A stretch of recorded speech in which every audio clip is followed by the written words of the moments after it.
Hi, I'm Dave. I'm the different kind of adventure guide. Travel is an adventure, but above all, it's fun. My videos are for the discriminating travelers who prefer to travel at their own pace. They're for people who have an intense curiosity for the world around them and what they can learn through travel. These videos are for people who love art, history, culture, as well as the people of the countries they visit. For you, deciding on a place to stay and possible restaurants to visit are the fun parts of the planning stage. Discovering a new restaurant in a foreign city is the fun part of being there. You probably have enough curiosity about the country to learn a few helpful phrases in their language. Perhaps you've even learned the verb to be and have in the present, past, and imperfect tenses and be able to count to 100. For the rest, all you need to do is just use your hands and laugh a lot and have fun.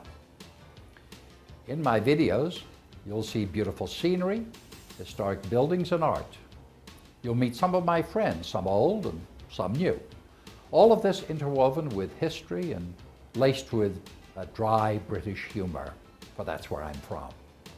Before making a reservation for your trip, please contact me for the names, phone numbers, and email addresses of the local expert guides. They're all personal friends of mine and very well known, so I suggest you book them well in advance of your departure. 9 months is not too early. If you're a second-time visitor, they can even recommend fascinating out-of-the-way places to visit that are seldom seen by other tourists. Adventures with Dave is an adventure in the difference. Remember, it's the difference that makes the difference. And the difference is you.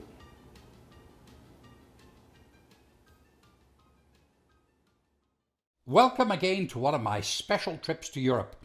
I'm in Rome again, the center of the world. For those of you who haven't seen my first Italian DVD, it's important to know that every country I visit has an overall theme to it. Italy's is Italian chaos. It started in the 7th century BC with over 20 languages. That's why Italians talk with their hands. Right to the present day with over 200 political parties, 4 regions governed by the Camorra and the Mafia, stir in great art, architecture, culture, fantastic food, wine, and gorgeous women. What's not to adore? I'm about to take you on a trip south to Paestum with its Greek temples. But first, several stops in Roma, starting with a visit to an old friend, and then to the Villa Borghese, and gradually working our way outside of Roma and into the Alban Hills area. That's just south of Rome, with an exclusive visit to a special place you'll only see on my DVD, nowhere else. Continuing Italian chaos. Living in Roma, you must have some form of transportation, preferably a motor scooter, a smart car if you're wealthy and have a garage, a Ferrari.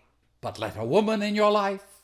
No, but let a prodie in your life, and you will invite eternal strife. It's called buying a car, registering it, buying car insurance, and getting a driver's license.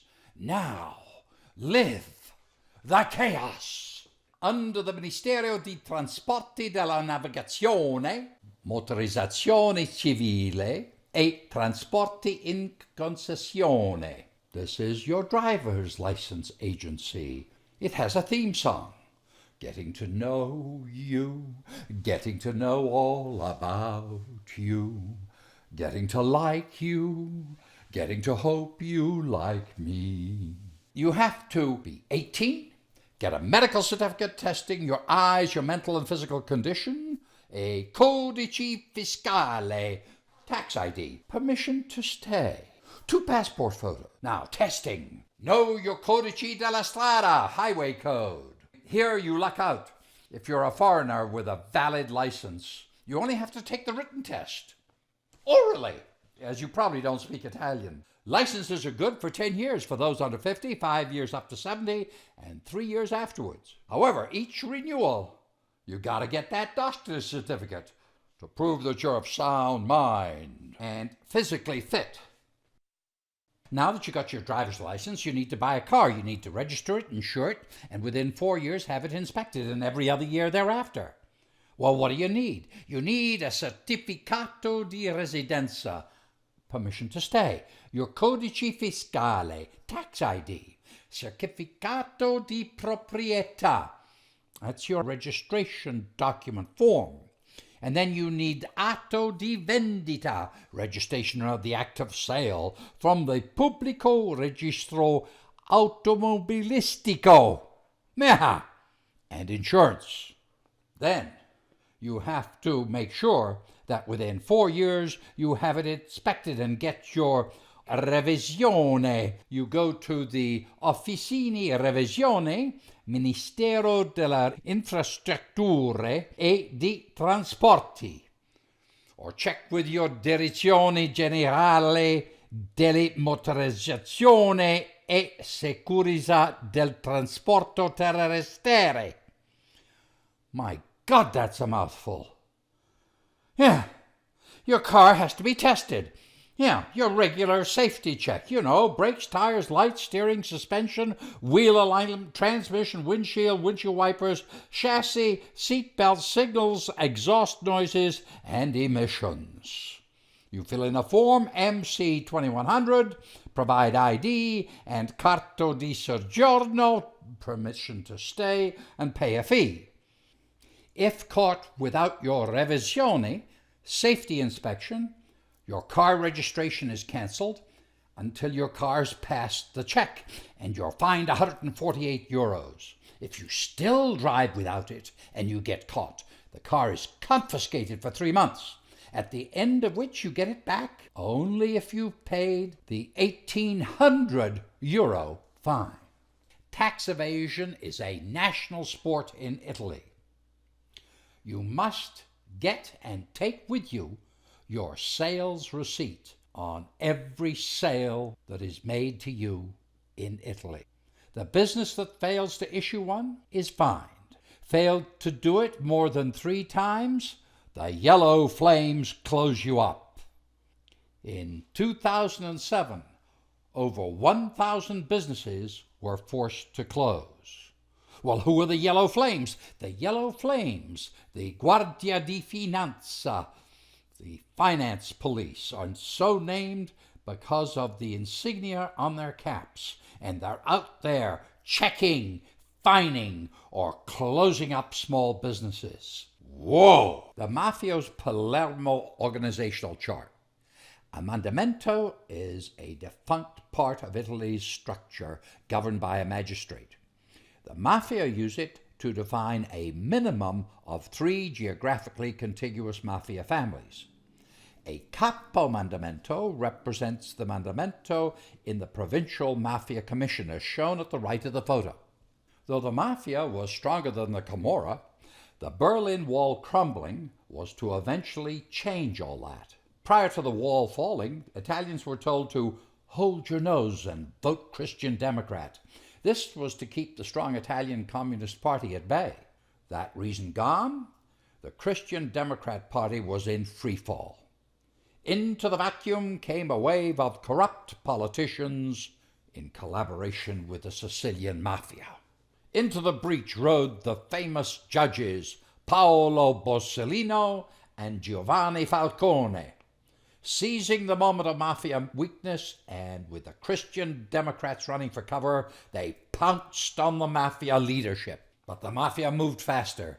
On May 23, 1992, on his way back from the Palermo airport, on the way to Palermo, a 350-kilogram IED blew up Giovanni Falcone's car, killing him, his wife, and 3 bodyguards. A short 2 months later, Paolo Borsellino was killed the same way on the streets of Palermo, together with 5 of his bodyguards. Both judges were declared Italian heroes, and in the aftermath, Salvatore Rina and Benedetto Santapaola, Mafia chieftains, were sentenced for, among other capital crimes, for ordering the judge's murder. The Mafia have never fully recovered. Meantime, the Camorra took over the international drug trade, while at the same time had a bloody internal struggle, killing over 3,600 men and women in the 80s and 90s. This war has given the anti-mafia Camorra police great opportunities to turn mafiosi and camorristi state's evidence and round up and prosecute their leaders on an ongoing basis. More Italian chaos. At the end of 2007, through at least the end of January 2008, garbage has piled up on the streets of Naples and surrounding suburbs. 100,000 tons of it. The regular landfills are full, and the Camorra, the Neapolitan mafia, which controls all waste collection, have been illegally dumping in private holes in the ground Italian, Swiss, and German toxic waste. These landfills near Naples are known as the Land of Fires. When a landfill approaches capacity, gypsies are paid €50 to set them on fire. The toxic black smoke contaminates every inch of the surrounding land with dioxins. Farms that once supplied all of Europe with fruits and vegetables, all gone now. Yet the Camorra profit by this by buying up these farms cheaply and using them for more and bigger landfills. There is a hue and cry by the locals against the complicit, crooked politicians for their resignation, including Antonio Bassolino, the president of the regional government, and Rosso Iervolino, mayor of Naples. Only in the last few days has the army been brought in to clear some of it away. Most of the city is cleared, and some 2,000 metric tons cleared in the suburbs, but it still leaves 4,950 metric tons to be cleared. If that isn't chaos, I don't know what is.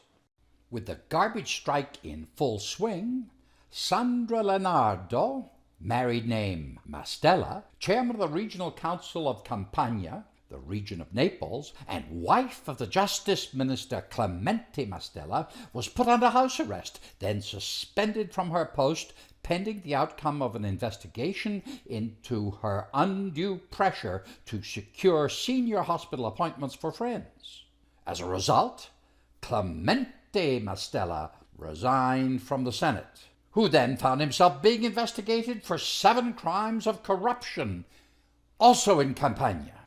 Clemente is the head of the UDEUR, Union of Democrats for Europe, a minuscule part of the Prime Minister Prodi's coalition. After he resigned, he withdrew his party's support for Prime Minister Prodi's coalition. Prodi received a vote of confidence in the House of Delegates, but in the Senate, even with a plea of unity, he was narrowly defeated.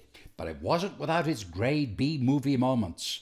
Nunzio Cosimano, leader in the Senate of the UDEUR, after Clemente resigned, was spat on by a member of the Forza Italia Berlusconi's party of opposition and fainted.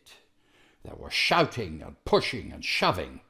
After the vote, Berlusconi, after some very minor adjustment, he and his party broke out the champagne on the Senate floor. What a farce!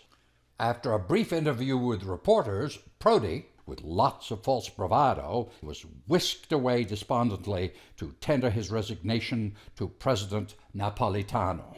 The Italian government was brought down by a stupid, arrogant woman and her overuse of power. For the want of a nail, the shoe was lost. For the want of a shoe, the horse was lost. For the want of a horse, the rider was lost. For the want of a rider, the battle was lost. For the want of a battle, the kingdom was lost. And all for the loss of a horseshoe nail. And she thought she was Batgirl. So why do I like Italy and the Italians? Is it the cities, old and new? Why, yes. Is it the art and architecture? Why, yes. Is it the fabulous food and wine? Why, yeah. Is it the beautiful women? Oh, of course. It's the ability of the Italians to laugh at themselves while enjoying all of the above. Of course it is. The wonders of Italy are yours to enjoy everywhere.